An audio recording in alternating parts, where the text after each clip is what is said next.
A mother, a wife, a cancer survivor, an inventor, and an entrepreneur, Adele Camens has led a life of service, taking on what comes and giving back as she goes. Grounded in grace, she's found strength and success in so many ways. Mother of three, your profession of choice was stay-at-home mom. Raising children and managing your household is a full-time job that you held until your youngest went to college.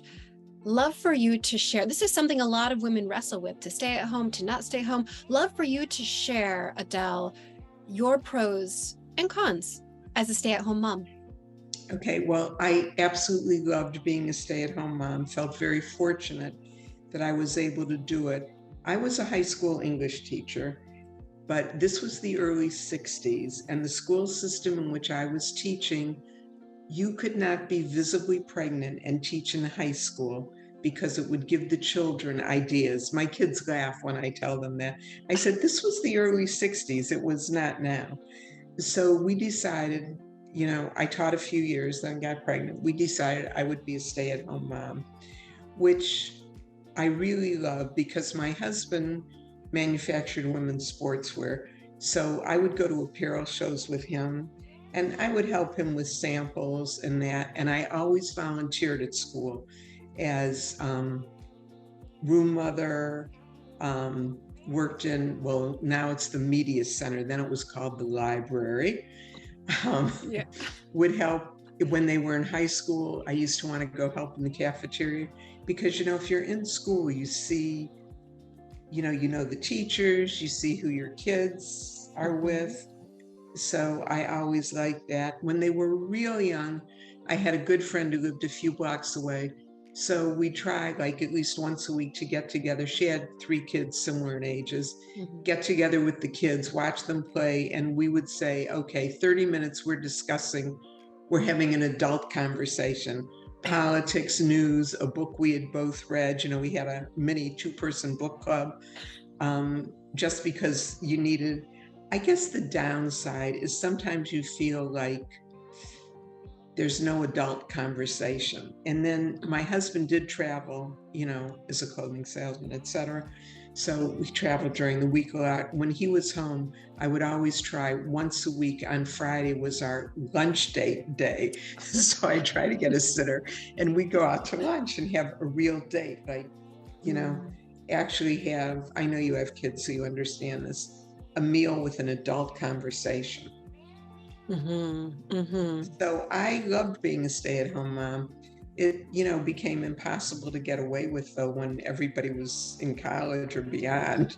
Right. But I really, I loved that job. At one point I would go in after school and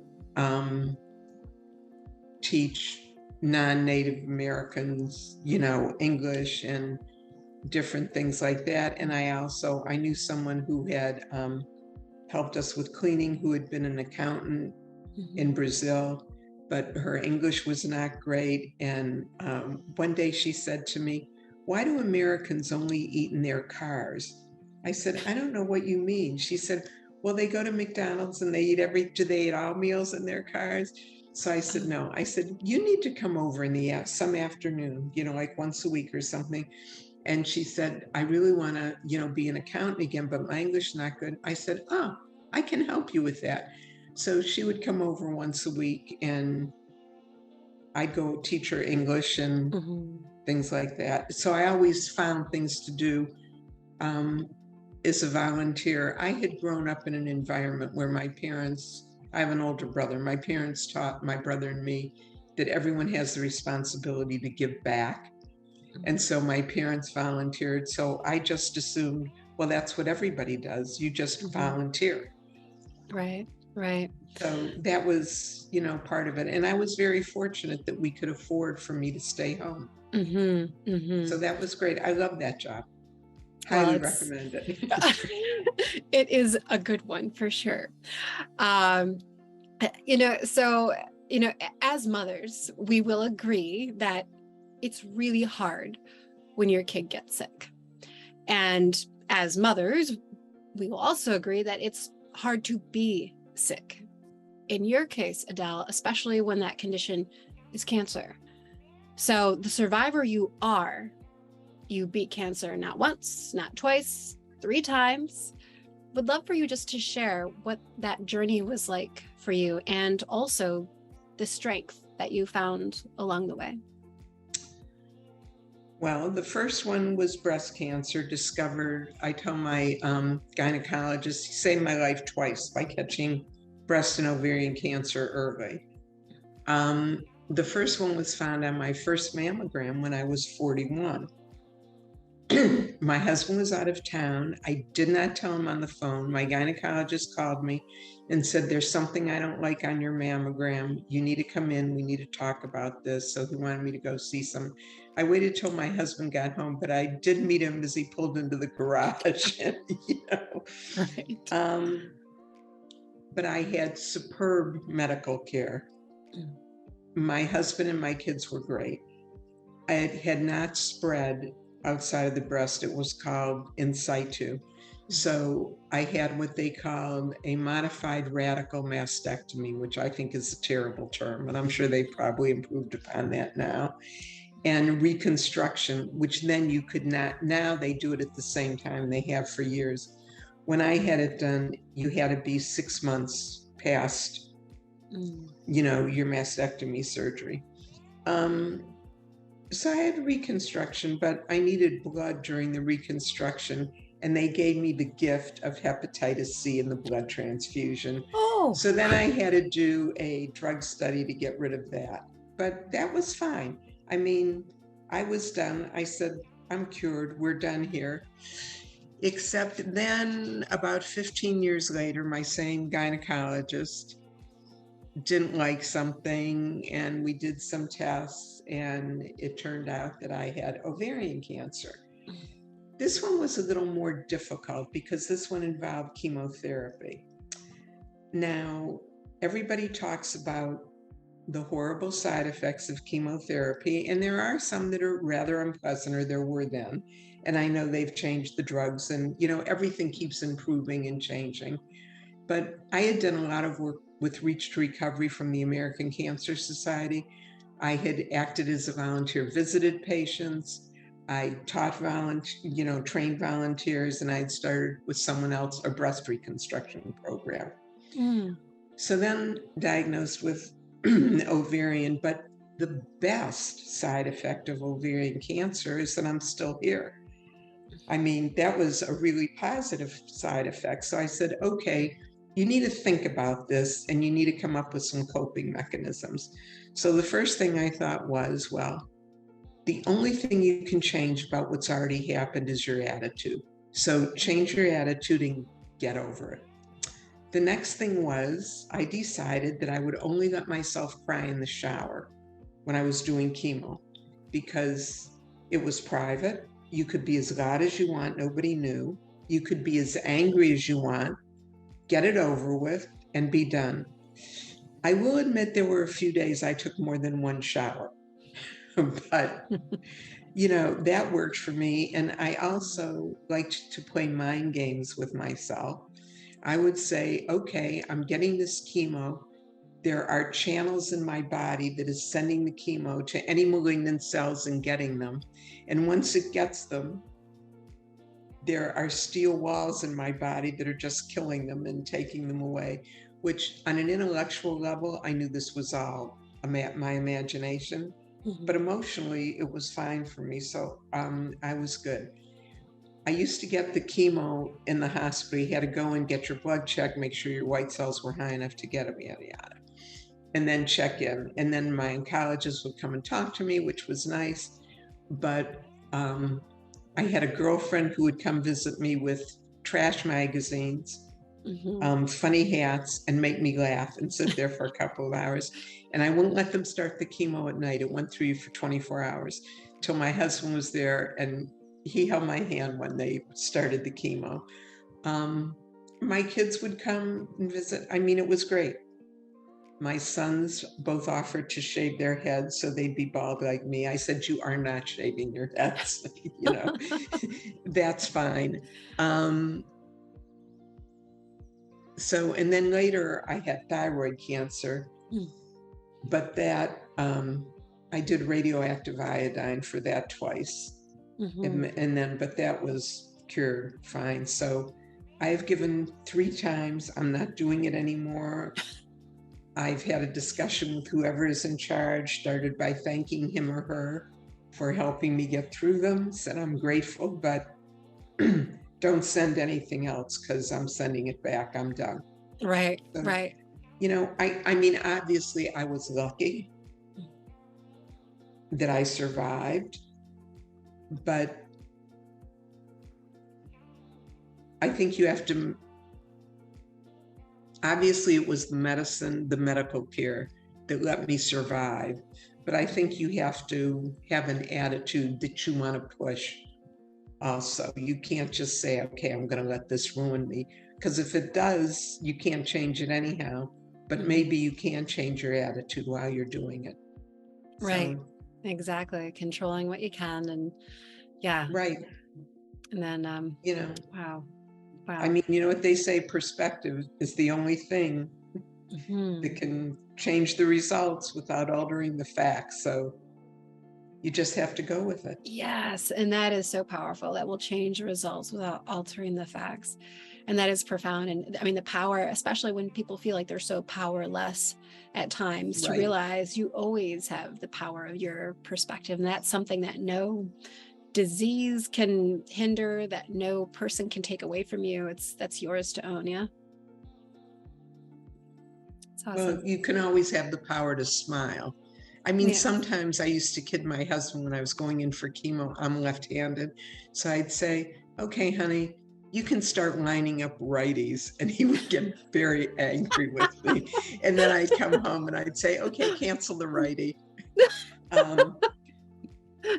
He'd say, why do you think this is funny? I said, it's not funny, but you can either laugh or cry. So can't cry all the time.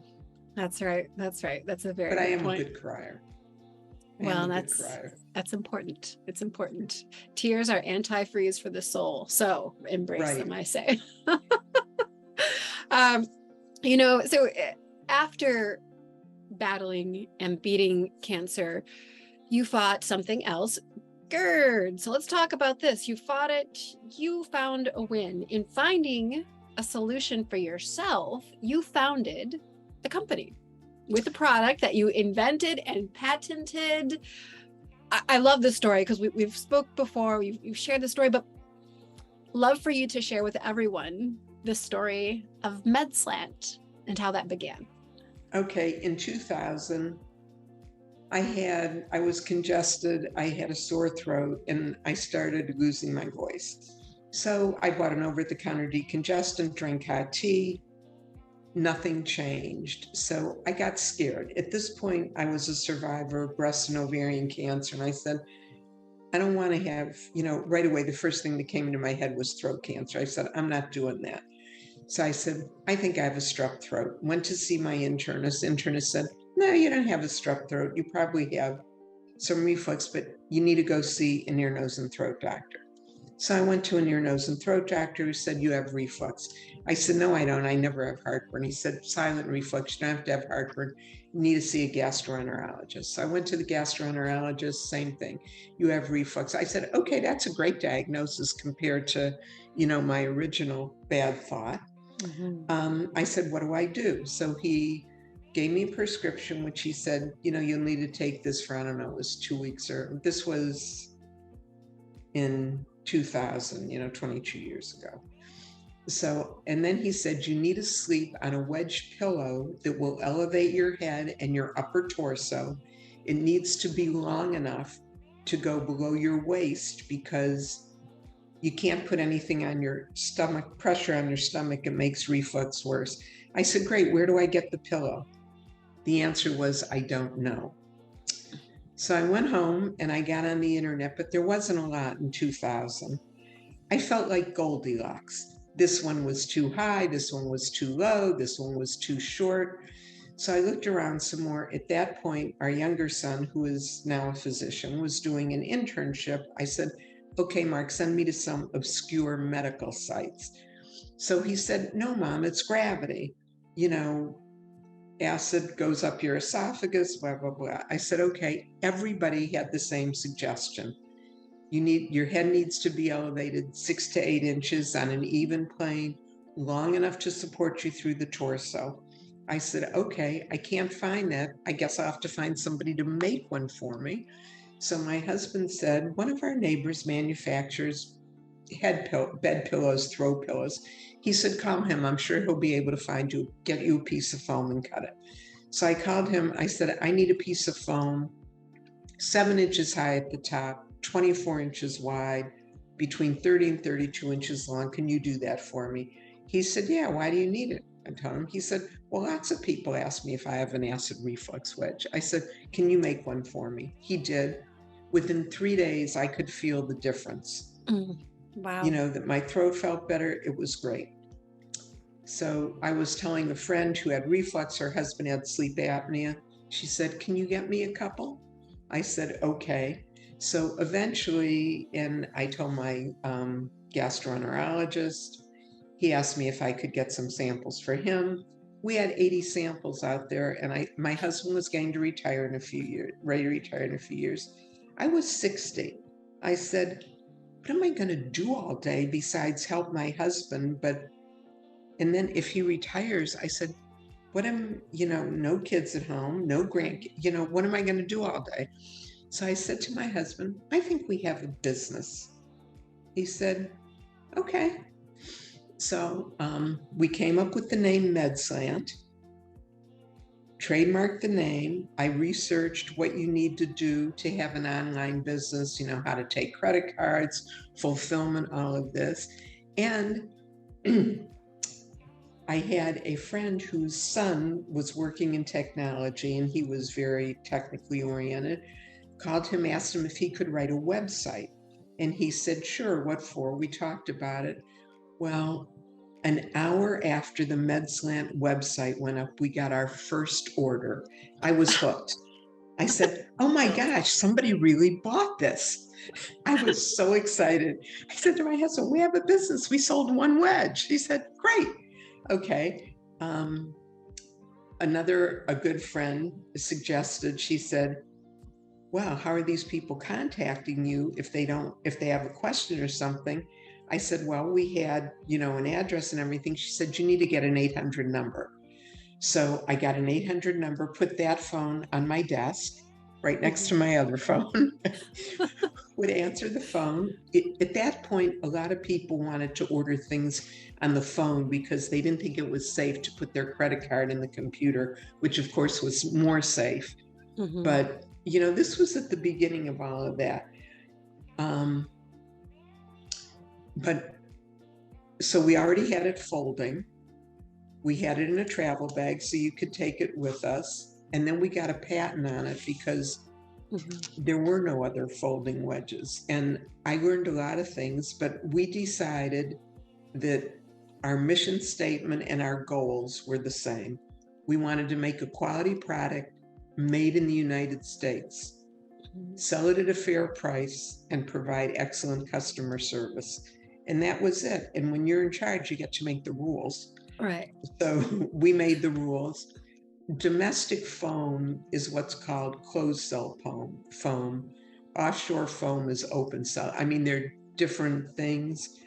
I decided certain things. People said to me, when you talk about it, you have to say what's wrong with imported foam. I said, that's not me. I will tell you anything you want to know about my product. But if you want to know something about someone else's product, you have to ask them. And today we still have the same 3 goals. We use the oldest and largest foam fabricator in North America, who's been making foam products for 80 years. We sell it at a fair price. We do provide excellent customer service. We call people back. We talk to them. I've talked to people recently who say, are you Adele? I talked to you 15 years ago and bought a pillow. And I said, you're still doing this? I said, still doing it. I mean, I can do this as long as I'm mentally capable. There's no physical, there's nothing else involved. And I love doing it. And you're helping people. Mm-hmm. So Mm-hmm. everybody wants to sleep better, because when you don't sleep well, you don't feel well. So Mm-hmm. if you can get a healthier, more comfortable night's sleep as a lifestyle change and use it in good health, it's a win-win for everybody. Yeah. So MedSlant is still here 22 years later. Wow. And that is awesome. And but like you say, it comes right down to that. If you don't sleep well, you don't feel well. There's these basic things, and addressing those Right. basic things. Sometimes it's just getting right down to the core of things. And yeah, that's one incredible story. Uh, you know, when we look at threes, they say things come in threes, good things, bad things, they come in threes. For you, 3 successful children that you have, 3 times you beat cancer. There's another 3 though for you, Adele, and it's letters QVC. So I'm really excited for you to share with everyone. First of all, how did you get in? Because I think this is a very interesting story. And then after that, how quick did you sell out? Okay. In about the beginning of 2005, a friend said to me, Kennesaw University, which we were living in Atlanta, is just, like 45 minutes north of where I was. Business school has a program where you can go and get help and information and suggestions on either a new business or starting a business. So I called them, made an appointment, went 2 or 3 times, spoke to someone. And one day he called me and he said, Adele, QVC is coming to town looking for new vendors. This is where you can find information about it. I think you ought to check it out. I said, okay. So I got the information. They were coming to a downtown hotel. They had some very strict rules. You had to sign up. I don't even remember if there was a charge to show or not, but each vendor or potential vendor with them got a small folding table. The rule was that you could have one sample and you could have one piece of paper on which you had the name and a description of your product and your contact information. So I signed up, registered. I took one sample. I had one piece of paper. On the front, I had MedSlant with our logo and a description and contact information. But on the back of the paper, I had pictures and testimonials, because they hadn't said you couldn't put anything on the back of the paper. All right. And the thing was that a buyer or buyer representatives would walk around the room, look. If they saw something they thought would be of interest, they would stop, chat with you for 2 or 3 minutes, get your paper, and move on. So they're walking by, and everybody's standing there waiting. And someone stopped at my table, a woman, and she looked at it. She said, I think the buyer for this department would really like it. I'm going to give him your information and someone will contact you in a couple of days. Well, nobody contacted me in a couple of days, so I became persistent. And I stayed persistent until I got someone to say, well, can you send me some more information? So I sent it in a letter, next day delivery, so I could track delivery and know when it was delivered. And about 2 hours after I tracked it and knew it was delivered, I got a phone call ordering a sample order of 900 pieces.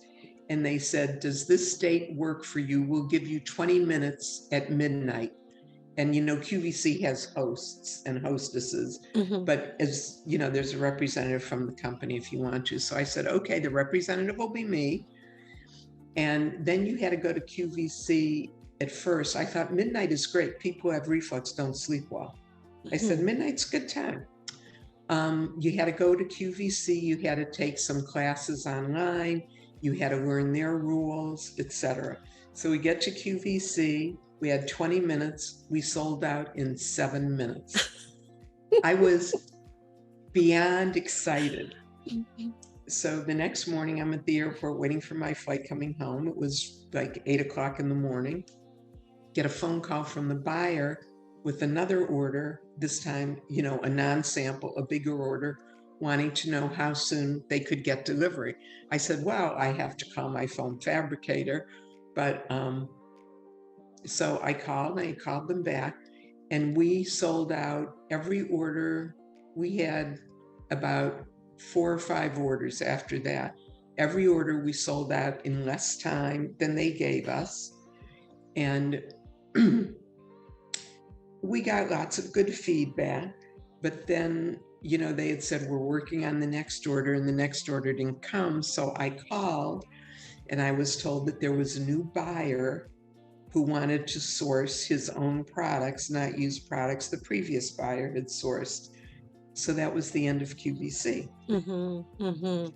But, I knew it had to end, but it was a great experience, being on there. And it, opened up some doors, because that was when QVC and HSN were way, way bigger than online was. So, and it was a great experience. So, in that business, things change. They're cyclical. You're hot, you're not, you're good, but QVC was a great experience. Well, I love that you say you didn't get a call, so you got persistent, Right. The worst that happens when you're persistent, if you do it in an appropriate manner, is that you're no better off than you were before. But maybe you will be. If you don't ask, you're not going to get anything. Right. So I asked. Wow. And then your 7-minute success. Like I love this story. I think it's fantastic. And if that doesn't give everyone out there who's trying to find a win, just to say persistence pays off. Oh, it does. So. Nothing, maybe for some people, some success in whatever field you're in happens overnight, but I imagine that's really rare. Right. Yeah. You just have to keep on keeping on. Right. So let's talk more about success. So successful in so many ways. You've made a number of investments in your life. I would love for you, Adele, to say what your best investment that you have made has been. Oh, easy. Believing in myself. Just believing that I had a problem, I could solve it. I am always, my glass is always half full, basically. When I had cancer, it's, they're going to come up with a new chemotherapy. Somebody's going to come up with something. It's going to work. With Slant, I figured, especially after I got the first order in less than an hour, oh my gosh, people are going to flock to it, which of course is not what happens. But I had a problem. I knew I could solve it for myself, or I had solved it for myself. I was helping other people solve it, because everybody wants a healthy, more comfortable night's sleep. So I could solve the problem. So I guess by investing, in myself, Wow. That's what did it for me. It's certainly a very wonderful investment that way. So here's the thing, that life seems to be this series of losses and wins, right? We're talking about things being cyclical. You win some, you lose some, these kinds of things. And of the many wins that you've had in your life, Adele, what is your biggest? What would you say your biggest win in your life has been? Oh, the biggest one was beating cancer and staying alive. Because if I hadn't done that one, then nothing else matters. I had excellent medical care. My family was extremely beyond helpful. For a while, the only thing I could digest was, for some reason, freshly squeezed orange juice. So my husband used to bring it to me every morning, like 5 a.m. That was the only thing that I kept down. Our daughter said, one of my favorite foods is vitamin M, is in M&Ms. Yeah. And so my daughter said, Mom, when you didn't want chocolate, I was really worried. But once you started asking for M&Ms again, I knew you were fine. Having a long-term successful marriage, 3 healthy, happy children. I used to tell my kids the only thing I wanted for them was good health, that they were happy with whatever they decided to do in their lives as a career, and they enjoyed it. And if they wished, had someone to share it with. And then, I was good. We have 3 grandchildren, all girls, 3 granddaughters. I mean, as children, we have 2 sons and a daughter, but 3 grandgirls. And I told you, I think grandchildren basically only come imperfect, because when they aren't, you can give them back to their parents. But I mean, they're fun. It's like growing your own friends. Right. So, those were all, and now our daughter works with my husband and me in Slant and helps us, which is great. And so I guess, but the biggest win has to be, beating cancer and staying alive. And I'm sure I know that was not just on me. That was good medical help and support, which is beyond important. Absolutely. Absolutely. Yeah. I mean, it's like they say, if you don't have your health, what do you have? Right. You don't, that's why I think, and, my kids use the Slant when they have colds or congested. Our daughter sleeps on it regularly, just, for the fun of it, because she thinks it's comfortable. I still sleep on one, and people say to me, but you don't have reflux anymore. I said, yes, but I'm not going to not sleep elevated and see if I get reflux again, because it's comfortable.